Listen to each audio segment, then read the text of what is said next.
Hi everyone, I'm Charles Jekyll and I'm a postdoc at the Lawrence Livermore National Laboratory in Livermore, California. Today's talk is going to be on surrogate models of elastic responses from truss lattice microstructures where we're interested in using these surrogate models to do multiscale design optimization.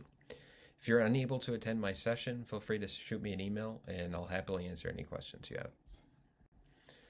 So, as I kind of said from the title, is we're using surrogate models for the linear elastic response of material models, and we're concerned whether these stiffness tensors from these surrogate models are positive definiteness. So overall, big picture, we're interested in doing design optimization for functionally graded materials. These functionally graded materials will ideally be able to be 3D printed.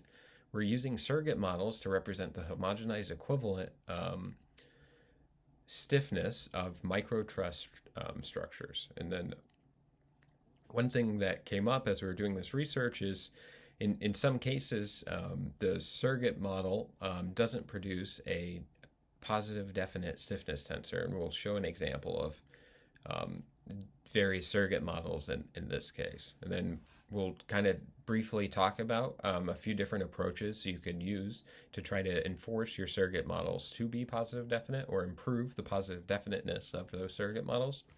And then we're going to propose a numerical validation process where we're framing this all as a design optimization problem where we validate our surrogate model in an optimization framework. So again, we're interested in using surrogate models for micro-architected materials. So what these surrogate models do is they learn the homogenized stiffness of the homogenized stiffness tensor of various hollow lattice architectures. So what you see on the bottom of this slide is various lattice architectures, and for any given specific lattice architecture, there's some sort of design range. In our case, our design variables are cylindric rod-like diameters for a solid truss lattice structure. And what we can do is with a surrogate model that represents the stiffness of one of those unit cells, we can then use a density-based topology optimization to design a functionally graded material. So our surrogate model represents the homogenized material. It outputs the stiffness tensor as a function of our rod diameters, and our surrogate model needs to be differentiable in order to use the density-based design optimization. So what does our surrogate model actually learn? Well, the model is learning our stiffness tensor as a function of our inner radius to outer radius ratio, as it learns our stiffness tensor as a function of our rod radii, and our stiffness tensor as a function of our Poisson's ratio. So our model has an input dimensionality of 3, and it is producing the stiffness tensors you see on the right. So we also need to produce the derivative of each one of those tensor components with respect to the input of the model. And that's for our topology optimization framework. So in the anisotropic case, we have 21 coefficients to learn. So we're mapping 3 parameters to 21 coefficients. And in the orthotropic case, we have only 9 parameters that we need to learn. So we're mapping 3 input parameters to 9 output parameters. So one of the things that came up while we were doing this is whether or not our surrogate models, if we needed to enforce that our surrogate models produce positive definite stiffness tensors. So what does a positive definite stiffness tensor mean? It effectively ensures the uniqueness of our partial differential equations in our finite element routine, which we're using to do design optimization. So the positive definite stiffness tensor is required for strain energy to be positive. So materials generally store energy, or energy is absorbed when a material is deformed. And if that's not the case, if you were to deform a material and it releases energy, then you basically have you basically have a material that that violates the laws of physics. So our surrogate models must obey the law of physics, but we actually, going into this, we didn't know whether or not this is really an issue. So what we have here is just a case study on whether or not we needed to be concerned about whether positive definiteness occurs from our surrogate model predictions.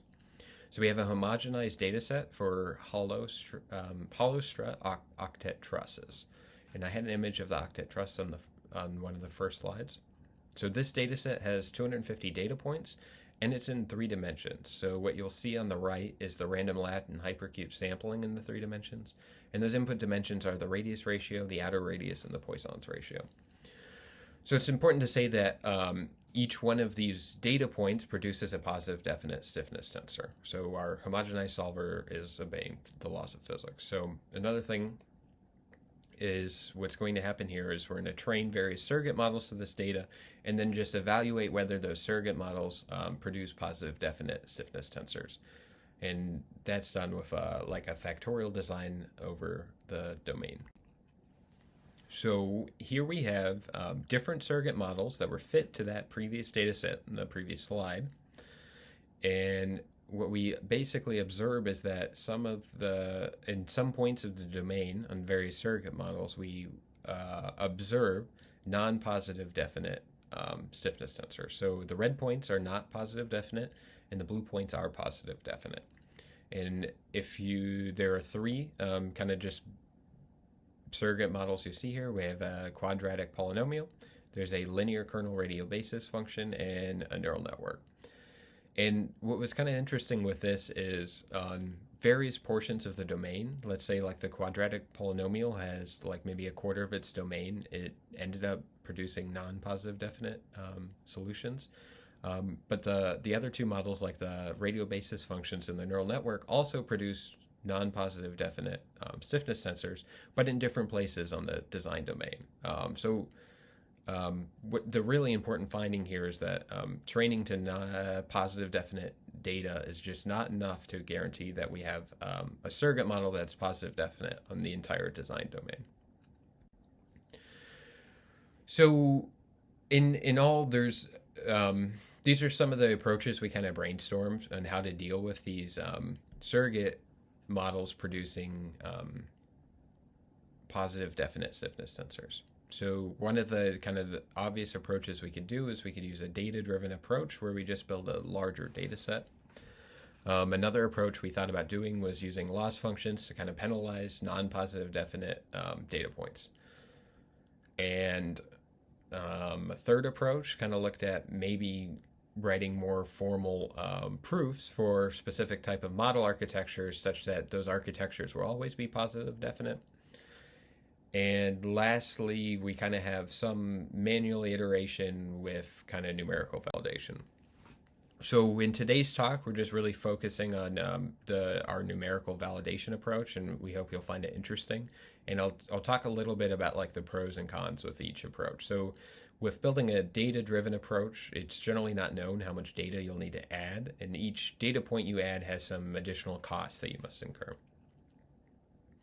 With using a specialized loss function to penalize non-positive definite occurrences is very interesting because potentially this could result in both better models and more positive definite models. What is really interesting about that is it works really well, but it could work really well, but it does not enforce that your surrogate model is positive definite on the entire domain. So even if you were looking at only point locations where you're contributing the loss of the positive definiteness in certain spaces, is not enough to ensure that your final model parameters are positive definite on the entire domain. What I'm really saying with the third approach, where we prove surrogate models are always positive definite, another way you can think about saying that is maybe using like we encode positive definiteness into the surrogate model architecture such that it's always positive definite. And I just don't think that generalizes very well to arbitrary surrogate models. And there could be potential trade-offs you make with model accuracy. So again, we're going to show you a numerical validation approach where we're because I think this is needed regardless of whether you use any of the three approaches. So you need some form of validation on whether your surrogate model is always positive definite on the design domain.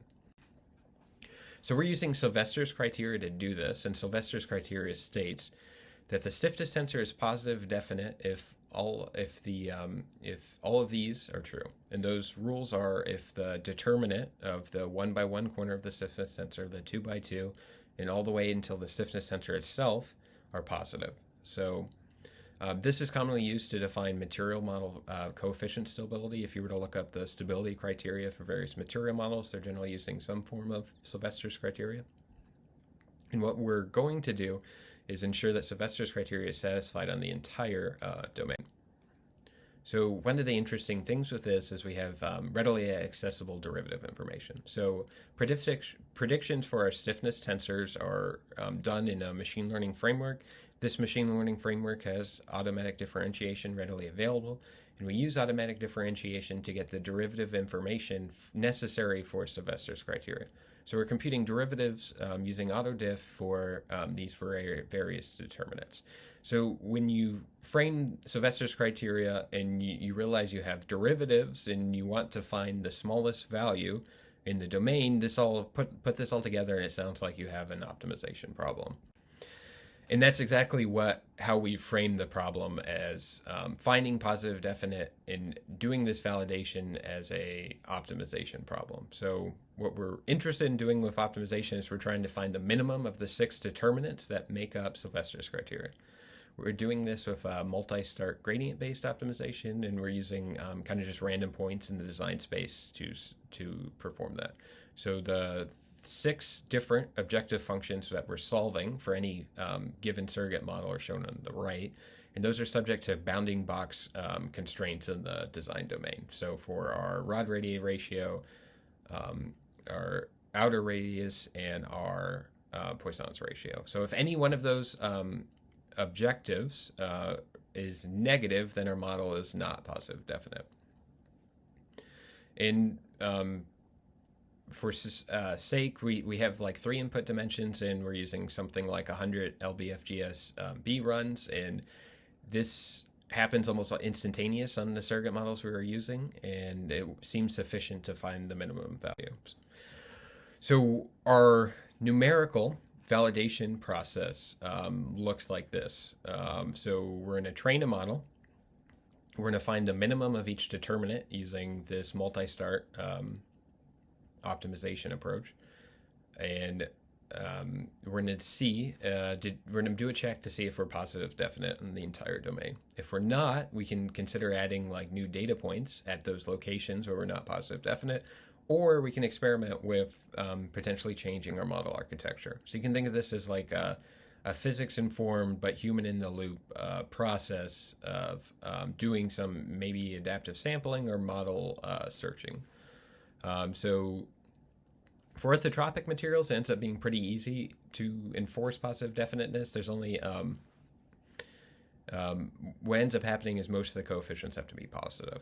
And you can enforce that with simple activation functions. So you can use hints of where your determinants fail, so which specific determinants fail, to maybe restrict your model or more, or as I said previously, add more data in those locations. And this has been implemented in a very generalized case for an arbitrary machine learning model and an arbitrary anisotropic material model.